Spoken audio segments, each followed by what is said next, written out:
It's game time. Today, a dozen death-defying daredevils of Splatalot will go head-to-head with the Defiant Defenders as they strive to capture the highly coveted crown of Splatalot.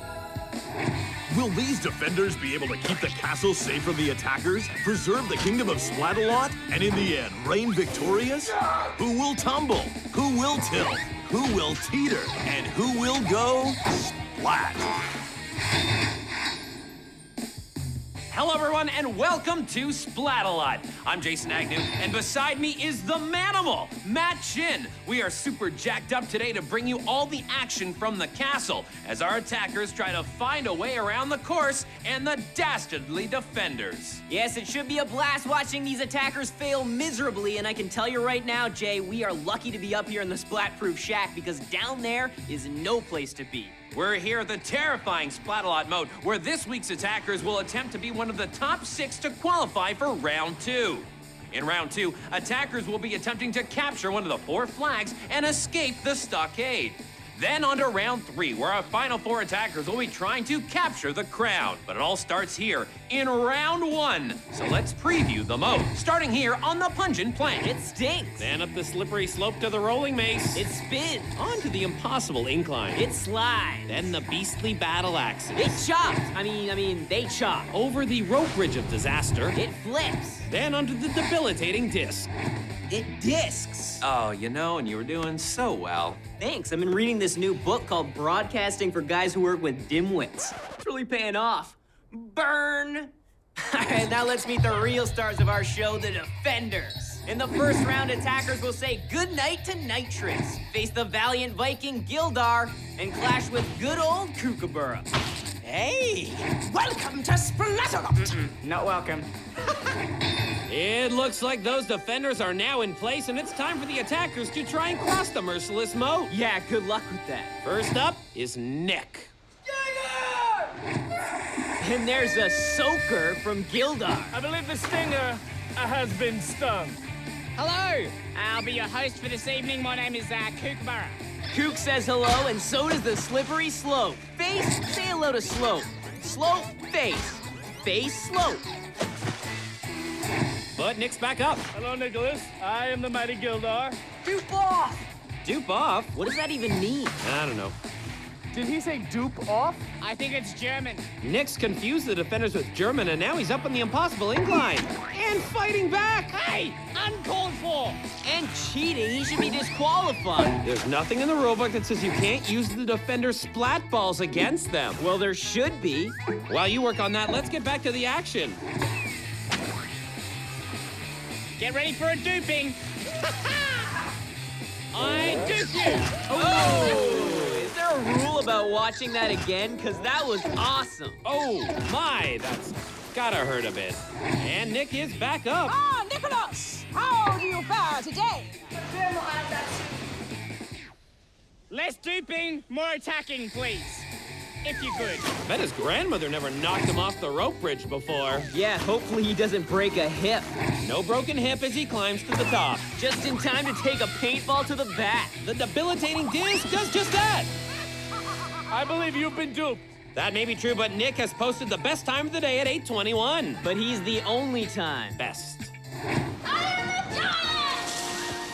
Attacker number 2 is Ada. She looks more like a mini giant. So a regular person. Yeah. Ada, how handsome do you find me? Very beautiful. Ada, what about me? You're also very beautiful. This girl's going far. I don't want to dishearten you chaps, but I think she was using sarcasm. I don't follow you. Well, follow this. Ada is taking on the impossible incline. Oh, that was a giant-sized splat. A beauty from Ada. Ada buzzed through the axes and the rope bridge and posts up a time of 7:05. My favorite part right here. She thinks you two are beautiful. All right, let's move on to Charlie. Whoa! Well, that didn't last long. Don't make promises you can't keep. Probably would have been a more suitable battle call. You know, Charlie, you've caught me at an awkward time. I don't know whether to defend or to eat my banana. Well, someone better defend. Look, Chuck just aced the mace roll. Hey, Kook, that's littering. It's a fast one. Oh! Oh!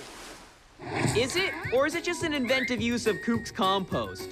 Hopefully Charlie peels better after that surprising splat. Yikes. Charlie arrives at the debilitating disc looking to put up a quick time. Charlie boy, how does it feel to be beaten down by a lady? Ha! Ha! Charlie is getting there. Whoa. Oh, Yes! no. Ah. But wait, he's hanging on and he is up. The defenders are stunned. Come on! Charlie's elated and he just posted the top time of 2:43. Barely. Let's catch up with Anthony. Anytime now. Yippee-ki-yay! Tony proves to be a little tardy with that battle cry. Better late than never. Nice miss. Are you giving me some sass, Anthony? Oh, yeah.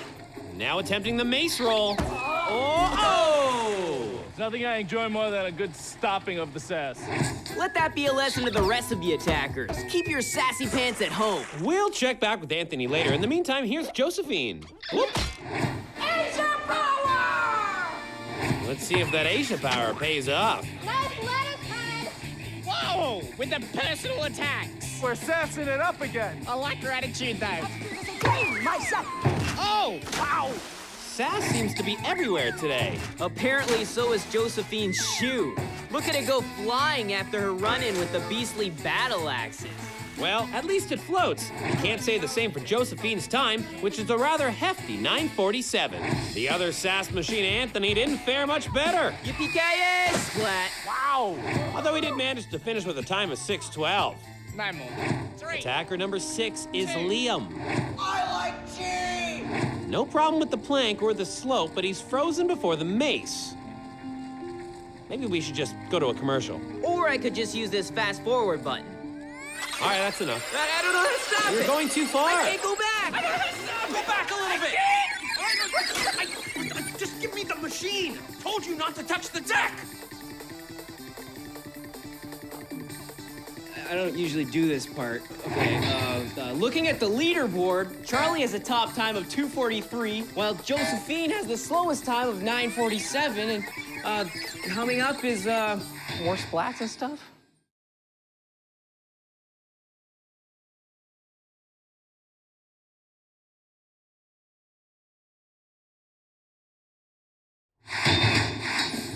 Welcome back to Splatalot. I'm Jason Agnew, and this is Matt Chin. We're back to normal speed, with Matt being banned for life from all gadgets right here in the Splat-Proof Shack. What can I say? I like to shake things up a bit.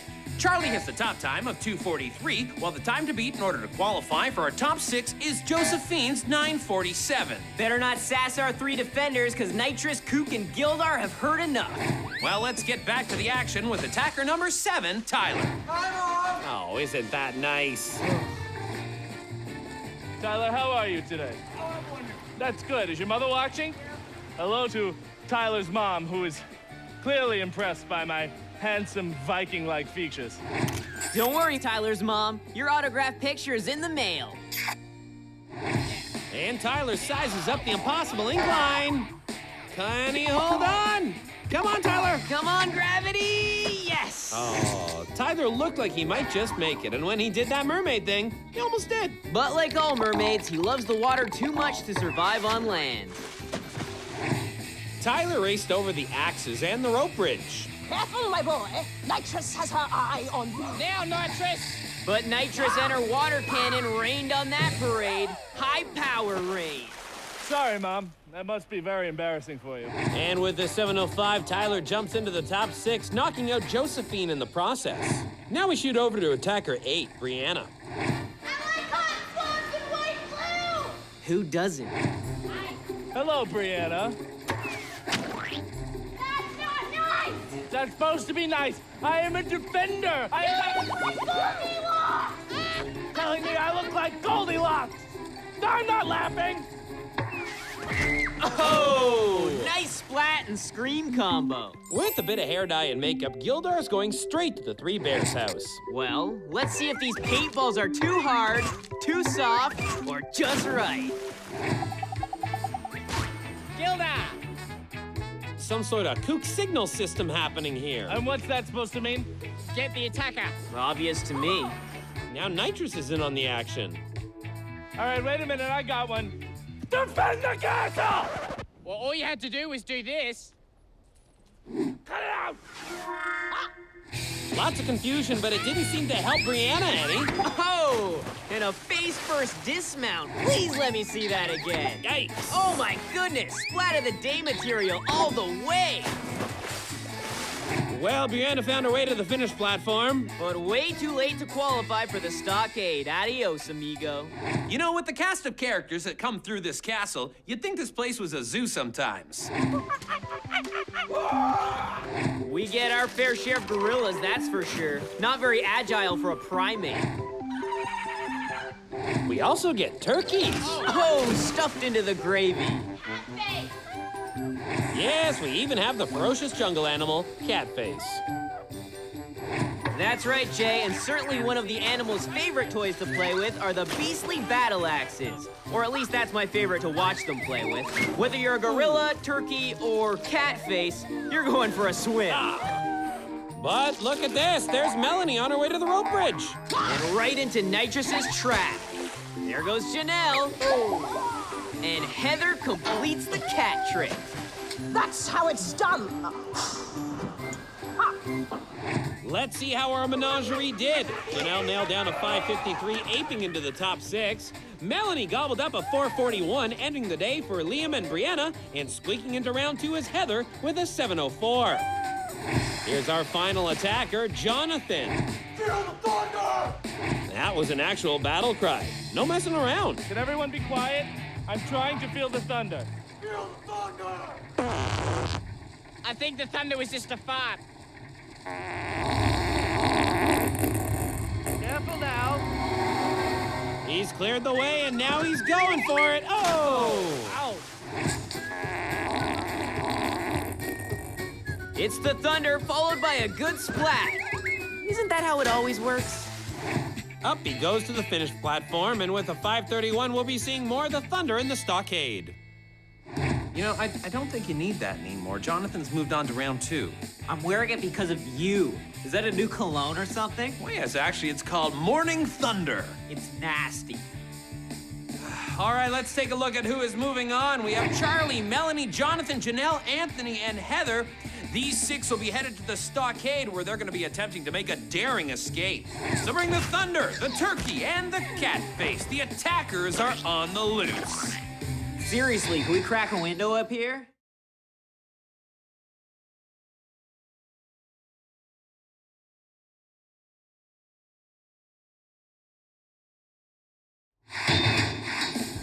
Welcome to round 2 of Splatalot. It's time to escape the stockade. I'm Jason Agnew, this is Matt Chin, and we're up here in the Splat-Proof Shack, ready to relay to you all of the Splatacular action. Round 1 was only the beginning of the torment that these attackers will be getting from our unrelenting defenders. We have Charlie, Melanie, Jonathan, Janelle, Anthony, and Heather.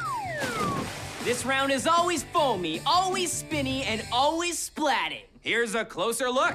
See those spinning hexagons? Now imagine trying to stand up on one. Once the attackers get their balance, they need to collect rungs and build their own ladder. Once built, they then want to collect one of the 4 flags and take it to the top of the battlements. That's right, he said 4 flags, so that means 2 attackers are left with nothing but a ticket home, and we don't even give them that. These attackers all look poised to escape, so really, it's tough to pick a favorite. It's easy for me. I don't like any of them, so my favorites will be up on the catwalk, raining down funky foam, goo grenades, and trash talking like you've never seen. In the stockade today will be the brains behind the brawn, the strike behind the sting, Thorn, and the savage behind the onslaught. Scab! Prepare to be amazed at our sheer power! We're about to get started, so let's break down who's who. Lining up from left to right, we have Melanie with the orange stripe, Heather in pink, Jonathan in yellow, Anthony in navy, Janelle in orange, and Charlie in green. And there's the horn. And there's the slime. Greetings, Janelle, and see ya. Here comes Charlie. Oh, and there goes Charlie. Jonathan gets in on the action. so do Tinkor and Thorn, unloading goo grenades right on Janelle. Janelle has a rung. There's no business like splat business. It's like no business I know. Jonathan goes for it. Misses the rungs and the hexagon, going for a face-first splat on the stockade floor. Ouch! Check out Charlie hanging on. I like his style. Can't say the same for Jonathan. Oh. Ladders are being built. Who cares about ladders? I want to see more splat. Anthony, splat.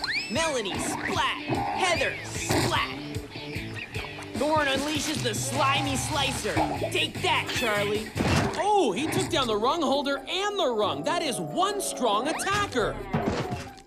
No, Jay. That's $341 for new paint. That's $465 for labor. That's $30,000 for emotional damages. $20,000 for service charges. $100,000 for this. $700,000 for that. Making Charlie's chances of winning hopeless. All right, well, as Matt continues the payment plan, let's return to the action. Jonathan's certainly having a lot of trouble dislodging that rung. Feel the thunder! Wow, well, that's one way to go about it. Can you smell that? Stinky indeed. Almost stinks as much as these attackers. Oh, check this out. Melanie goes for the leap and almost gets splatted out by the lunging Janelle. Now an aerial assault from Thorn as Charlie puts in his final rung. Charlie makes a break for the flag. As Melanie and Anthony become acquainted with the stockade floor. Charlie is climbing and is up top. Yep, he's the first one through to the final round. But that's only the first of 4 available flags. And the way things are going, I don't know if any of these attackers will be joining it. Oh. Here comes lunge courtesy of Tinkor. Hope Anthony likes slime surprise. Ooh, Tinkor's back on the slime stick, right, Janelle? And Scabs on the goo grenades, right, everyone else? Anthony has the second flag. About time. What's with the other 4? There's still 2 flags out there, people. Anthony's up top, and he's the second attacker through to the capture the crown round. Now Thunder's making his case, while Melanie is grabbing the 3rd flag. There's only 1 left. Janelle is pushing hard, but it's gonna be too little too late as Jonathan heads back with the final flag. Yes, indeed, there it is. Melanie and Jonathan are moving on, along with Charlie and Anthony. And all at once, the day is over for Janelle and Heather. One more. Oh! Thanks for playing, Heather. Here's your parting gift, a goo grenade to the noggin. The final 4 are set. Charlie, Anthony, Melanie, and Jonathan will be moving on to the Capture the Crown round. It took those attackers forever to finally escape. It's not about time, Maddie. It's about getting the flags, and those 4 will now be taking their shot at the ultimate prize, the crown of Splatalot. But standing in their way will be all 6 defenders looking to spoil this coronation.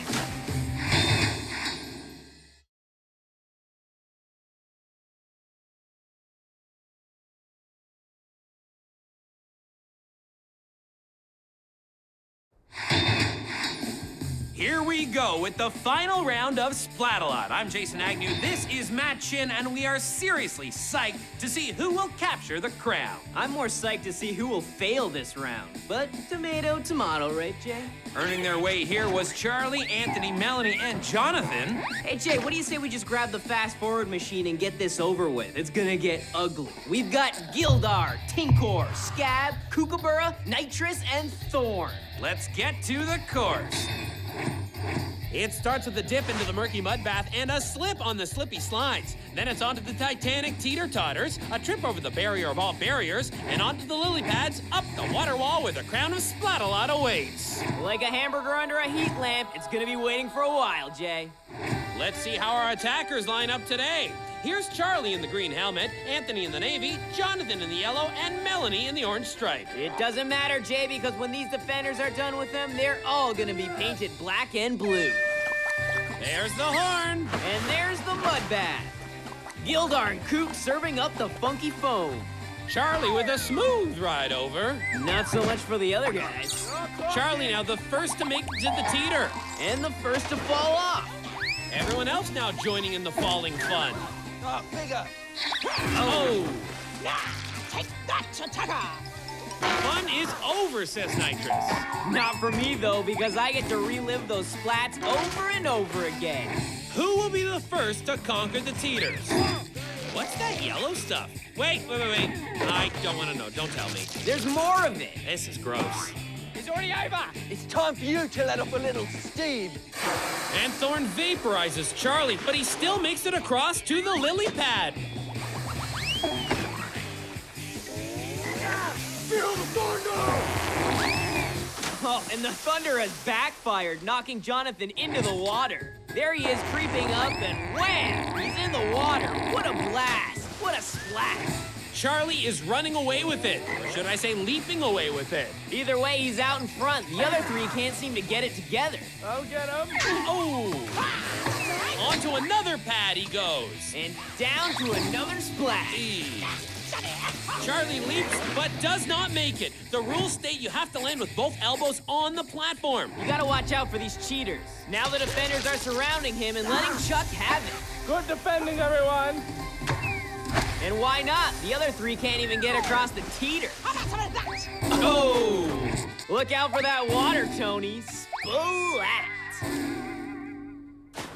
They keep teetering as Charlie calmly leaps ever closer to the wall. Can anyone launch any kind of challenge? Ooh.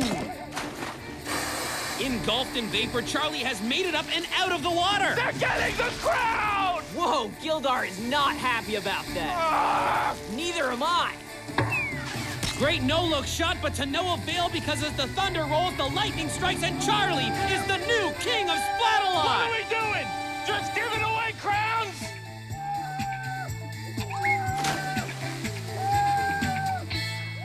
Tony, Chuck, and Mel have some explaining to do. It wasn't even close. I don't think they have to explain themselves at all. Getting to that third round is achievement enough. Spoken like a career silver medalist.